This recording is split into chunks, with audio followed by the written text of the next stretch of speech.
bienvenue aux nouveaux abonnés. Nous allons parler de la levée des sanctions contre le Mali. La CEDEAO a mis sous embargo le Mali depuis le 9 janvier 2022, malgré l'arrêt de la Cour de justice de l'UMOA, l'Union monétaire des États d'Afrique de l'Ouest, qui a jugé ces sanctions économiques illégales. La CEDEAO a attendu jusqu'en juillet 2022 pour lever ces sanctions, lors de son sommet extraordinaire qui s'est tenu à Accra. Nous avons retenu en effet 5 leçons. 5 leçons que nous souhaitons partager avec vous. Je suis Prince Tenkam, consultant chez Afrimotep.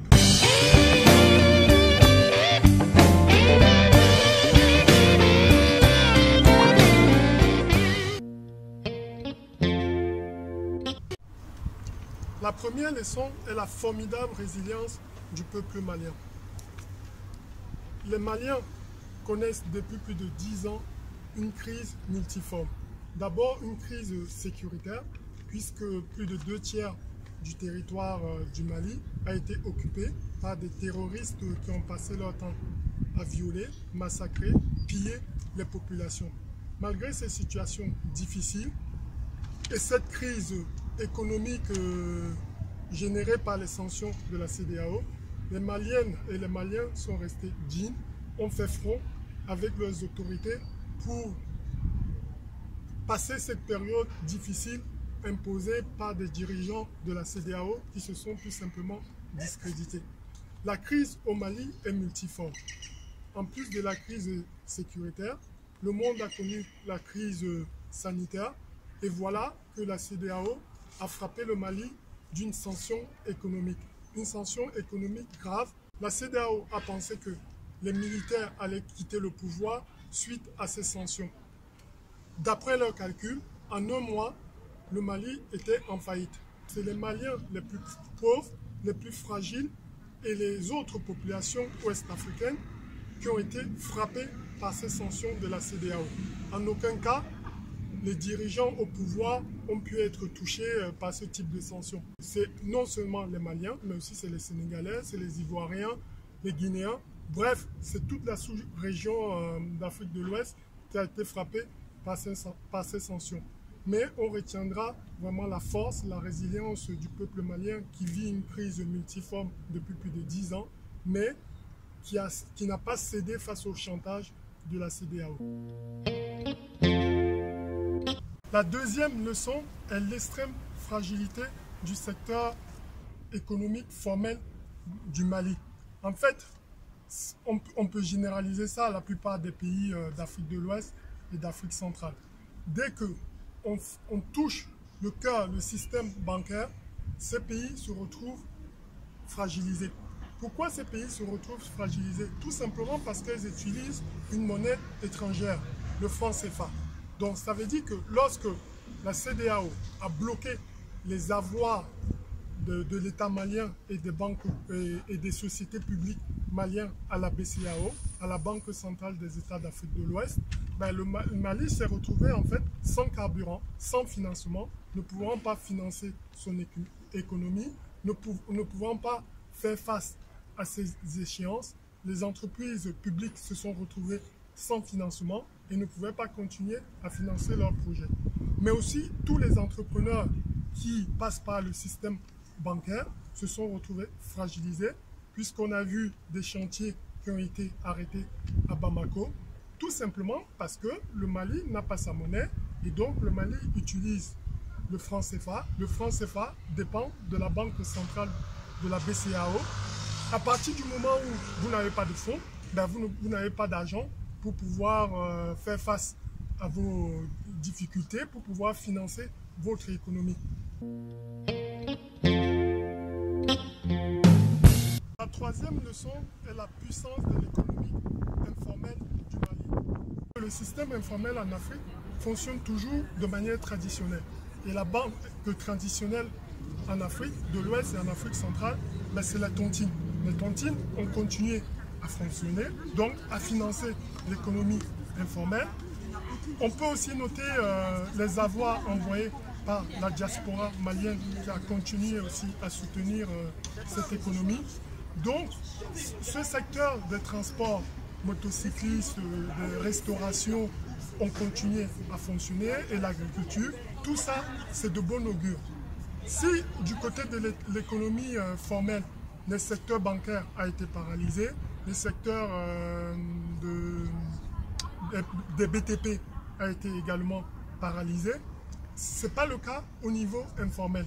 Et c'est grâce à ce système que le Mali a pu tenir 6 mois malgré des dures sanctions, malgré la mise en embargo de la CEDEAO. Le peuple a adhéré au discours des autorités de la transition et du coup se sont soutenus. Il y a eu une forme de solidarité malgré le fait que la Côte d'Ivoire, le Sénégal aient fermé ses frontières. Il faut noter que le Mali est un pays enclavé et donc la plupart des biens venaient du Sénégal, du port de Dakar et du port d'Abidjan. C'est une leçon importante à retenir, c'est que même si on peut bloquer un pays en paralysant le système bancaire, si le secteur informel continue à fonctionner et que la population soutient ses autorités, on ne peut rien en fait contre ce pays. La quatrième leçon, la CEDEAO s'est complètement discréditée dans cette affaire malienne. En sanctionnant le Mali, comme on a vu tout à l'heure, qui est un pays qui a vécu des crises multiples et une population qui souffre depuis plus de 10 ans, la CEDEAO s'est complètement discréditée. La CEDEAO, en voulant frapper fort, en fait, a frappé à côté. En fait, ils se sont tirés, les chefs d'État de la CEDEAO se sont tirés une balle au pied ou une balle au crâne, comme on veut. Mais ceci étant, elle est sortie complètement discréditée. Elle ne respecte pas la décision de la Cour de justice de l'UEMOA qui a jugé la mise en embargo des sanctions économiques contre le Mali illégales. Or, l'UEMOA dépend de la CEDEAO. Donc, dans cet épisode, on a vu le manque de sérieux de ces dirigeants qui se sont comportés comme de véritables esclavagistes. Tout le monde a compris que ce qui était sanctionné, c'est le fait que les militaires maliens ont décidé de changer de stratégie dans leur lutte contre le terrorisme et ont décidé de changer de partenaire. Le gouvernement de la transition a décidé de faire appel à la Russie pour sa défense, pour lutter contre les terroristes. Pourtant, il faut rappeler que la CEDEAO est une grande organisation, fut une grande organisation au temps des militaires comme Rawlings. La CEDEAO a été créée par un militaire, on reviendra tout à l'heure. Mais c'est grâce à la CEDEAO qu'il y a eu le retour à la paix dans des pays comme le Libéria, la Guinée-Bissau et la Sierra Leone. Ils savaient qu'avant le développement économique, il faut quand même la sécurité. Il ne faut pas que les gens soient menacés dans leur existence, comme c'est le cas aujourd'hui pour la plupart des Maliennes et des Maliens. Et si il n'y a pas de sécurité, il n'y a pas de développement économique. Grâce à la création de l'ECOMOR en 1990, la CEDEAO a envoyé des troupes dans ces 3 pays que j'ai cités, Libéria, Guinée-Bissau et Sierra Leone, pour rétablir l'ordre, pour rétablir la paix. Et donc, on a l'impression que la CEDEAO a grandi très vite. Et comme la CEDEAO est financée à plus de 50% par l'Union européenne, vous savez l'adage, c'est celui qui paye qui décide. Donc, pour revenir à une CEDEAO des peuples, il serait bien, effectivement, que ce soit les pays d'Afrique de l'Ouest qui financent leur propre organisation à 100%. Là, il n'y aura pas d'ingérence extérieure. La 5e leçon est le retour des militaires patriotes dans la gestion des pays africains. On a l'impression que ces autorités maliennes prennent leurs décisions en toute souveraineté, prennent leurs décisions pour le développement économique de leur pays. Il est peut-être très tôt pour en juger, mais les premiers résultats sont plutôt positifs. Ce n'est pas nous qui les disons, c'est l'ONU qui dit que la situation sécuritaire s'est améliorée. C'est également le constat de certaines associations qui disent que plus de 70% des Maliens sont satisfaits de l'action du gouvernement de transition. Donc, on veut croire que le président de la transition, Assimi Goïta, marche sur les plates-bandes, marche sur les pas du président Thomas Sankara, qui lui-même, pour rappel, était un militaire. Et comme disait Thomas Sankara, un militaire sans formation politique est un criminel en puissance. En Afrique, que ce soit de l'Ouest ou en Afrique centrale, on a souvent l'impression que les armées sont là pour punir les citoyens. Parce qu'on ne les voit jamais au front pour autre chose. Lorsqu'on les voit, c'est quand les gens manifestent contre la vie chère, l'armée débarque et dégage tout le monde. Or, avec Thomas Sankara, on avait vu véritablement l'armée au service des populations, l'armée au service du développement économique du pays. Autre chose qui est très importante, c'est que ce soit les autorités de transition au Mali, quoi qu'on pense d'eux, on n'a pas entendu des reproches comme quoi ils sont corrompus.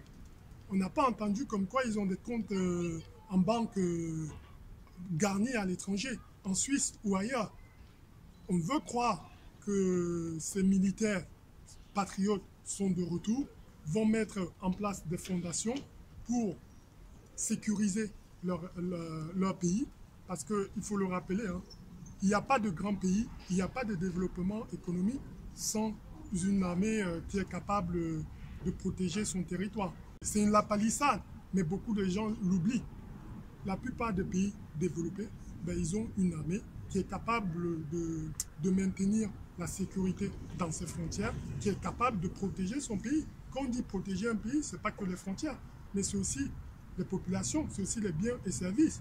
Si vous avez de l'or dans votre banque centrale qui dépend, dont votre monnaie dépend, et que n'importe qui peut entrer dans votre pays et voler votre or, votre monnaie s'écoule du jour au lendemain.